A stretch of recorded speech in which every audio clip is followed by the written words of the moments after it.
Hello दोस्तों, मेरा नाम है ईशा जैन और आप देख रहे हैं पॉलिटिकल कनेक्शन। हम अब तक अपने चैप्टर नंबर 3 में पढ़ चुके हैं समानता क्या है, समानता के कितने आयाम हैं। हमने ये भी देखा कि प्राकृतिक समानता और राजनीतिक सामाजिक समानता में क्या क्या फ़र्क है, किस तरह से हमें राजनीतिक समानता दी गई है।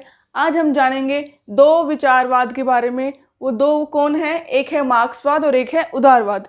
इन दोनों के बारे में हम देखते हैं कि ये क्या कहते हैं। अब मार्क्सवाद जो है ये 19वीं शताब्दी के क्या है, एक विचारक थे, एक व्यक्ति थे 19वीं शताब्दी के, जिनका क्या कहना था कि उनका कहना था कि खाईनुमा असमानता का आधारभूत कारण क्या है? आर्थिक संसाधन है। अगर जैसे जो व्यक्तियों के बीच में जो खाई है असमानताओं की, वो किस वजह से है? वो है आर्थिक संसाधन की वजह से।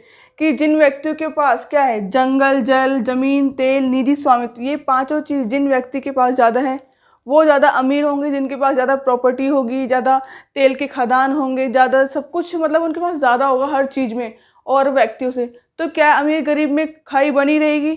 तो क्या इन्हीं कारण आर्थिक संसाधन जो है ये इन्हीं कारणों की वजह से क्या है, असमानता बनी रहती है। अब इस जब जब किसी अमीर व्यक्ति के पास ये सब ज़्यादा होगा, पहले से ही वो पैसों में, हर चीज़ में, हर किसी से आगे होगा, तो क्या है उसमें अब राजनीति में भी वो फिर आगे रहेगा, राजनीति में भी अपना फ़ायदा उठाने की कोशिश करेगा।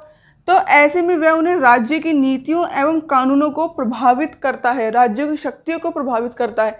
जब किसी के पास धन इतना होगा, हर प्रॉपर्टी इतनी होगी, इतना हर चीज़ पे, जल में, ज़मीन में, तेल में, हर चीज़ पे उसका सबसे ज़्यादा व्यक्ति का अधिकार होगा। जो अमीर है उसका अधिकार होगा, तो वो राज्यों की नीतियों में भी अपना अधिकार जमाने की कोशिश करेगा। कहीं ना कहीं वो सोचेगा कि मुझे जो नीतियां हैं, जो राज्य की नीतियां से मतलब यहाँ पे सरकार की नीति है, ठीक है, तो सरकार की नीतियों की जो होंगी उनमें अपना प्रभाव डालने की कोशिश करेगा।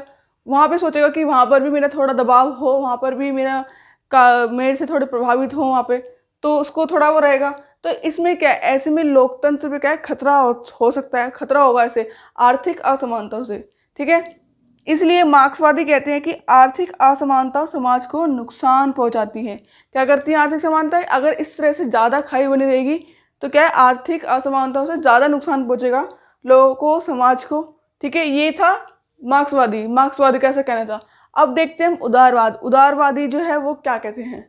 इनका मानना है कि सभी लोगों के लिए जीवन यापन के न्यूनतम स्तर और समान अवसर प्रदान करने और उन्हें निर्धारित करने में राज्य को दखल देना चाहिए। यहाँ पर भी राज्य से मतलब क्या है? सरकार, ठीक है।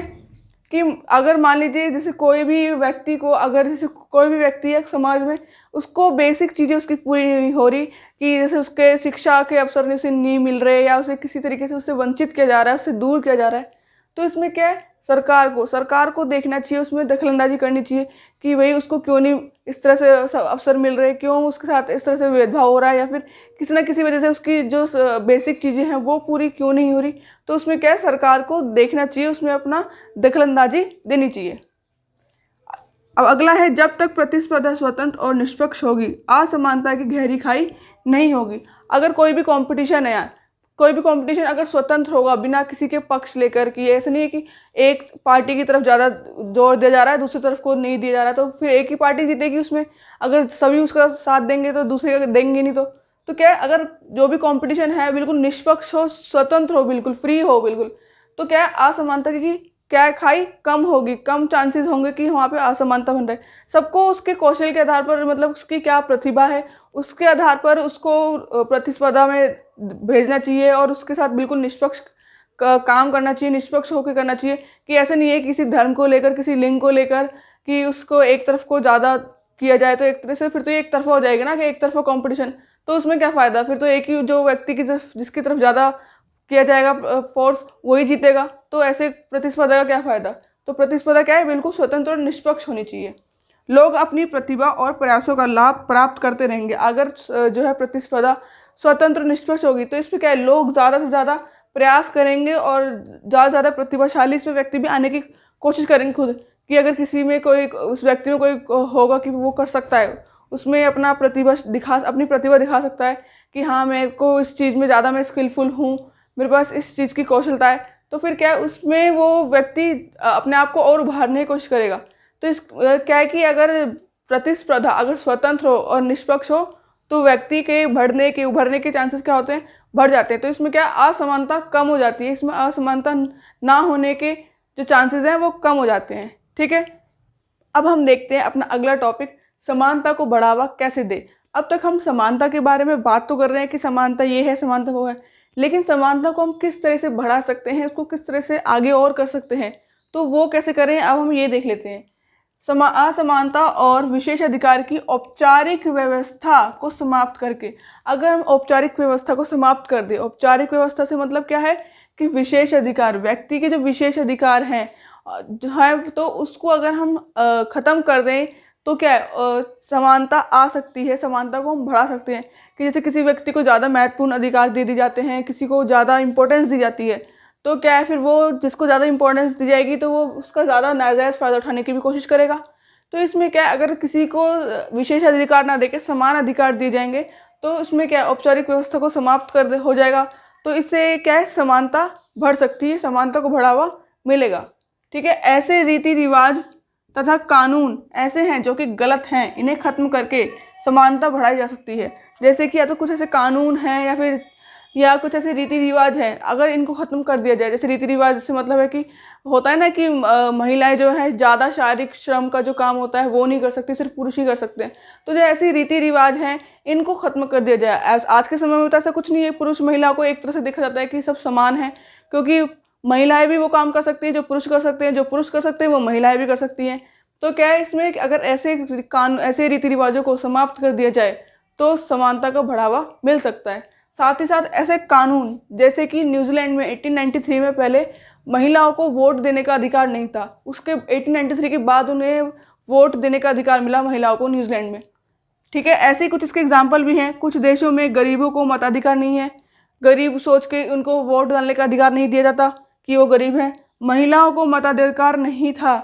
सऊदी अरब में 2011 के बाद महिलाओं को अधिकार मिला है वोट डालने का, कि वो वोट डाल सकती है। कब? 2011 के बाद। कहाँ पर? सऊदी अरब में। तो ये क्या एक तरह से एक कानून ही तो है ही जो उनको जिनमें चेंजेस करने चाहिए, तभी तो समानता लाई जा सकती है। अब ये थोड़ी ना कि महिलाएं हैं तो वोट नहीं डाल सकती, क्यों? उनको भी तो अपनी ज़िंदगी है, वो भी तो अपने पसंद का उम्मीदवार देख सकती हैं, अपने पसंद का प्रतिनिधि चुन सकती हैं कि उनके लिए कौन ठीक है। अब है अगला, महिलाओं को व्यवसाय एवं गतिविधियों में हिस्सा लेने की अनुमति। कि महिलाएं भी क्या है, हर व्यवसाय में, हर चीज़ में हिस्सा ले सकती हैं। ऐसे नहीं है कि महिलाएं हैं तो नहीं कर पाएंगी। अब आप देख सकते हैं कि आर्मी में भी कितनी महिलाएं हैं, तो वो जाती हैं ना, वो भी तो वहाँ पे लड़ती हैं जैसे और पुरुष लड़ते हैं, तो ऐसी स्त्रियाँ भी लड़ती हैं। तो क्या आज के समय में तो कुछ ऐसा नहीं है कि पुरुष और स्त्री में अलग अलग देखा जाता है कि स्त्री जो है श्रम ज़्यादा मेहनत वाला काम नहीं कर सकती, नहीं, वो भी कर सकती हैं अगर पुरुष कर सकते हैं तो छुआछूत, जैसे कि छुआछूत कहीं ना कहीं रहता है, लिंग को लेकर, जाति धर्म को लेकर छुआछूत होती है। तो इसको भी अगर हम इसको कम हो, ज़्यादा से ज़्यादा इसको कम करने का प्रयास किया जाए तो समानता बढ़ सकती है, इसमें बढ़ावा मिल सकता है। कुछ विशेष परिवार के लोग ही सर्वोच्च पद पर जा सकते हैं। ये एक गलत चीज़ है कि जो परिवार के जो होता है ना, कि जो राजा महाराजा के जो परिवार के चलते आ रहे हैं तो उनको ज़्यादा महत्वपूर्ण पद दिए जाएंगे, वही IAS IPS बन सकते हैं, वही राष्ट्रपति प्रधानमंत्री बन सकते हैं। तो ये क्या है, ये गलत है। पर लेकिन भारत में तो ऐसा नहीं होता। वो तो ये देखा जाता है कि कौन कितना अच्छा कार्य करता है, कितना अच्छा कर सकता है, उसी के आधार पर उसको पद दिया जा सकता है। थोड़ी ना कि कोई भी आके अगर वो बड़ी परिवार से है, विशेष परिवार से है, तो उसको सर्वोच्च पद दिया जाएगा।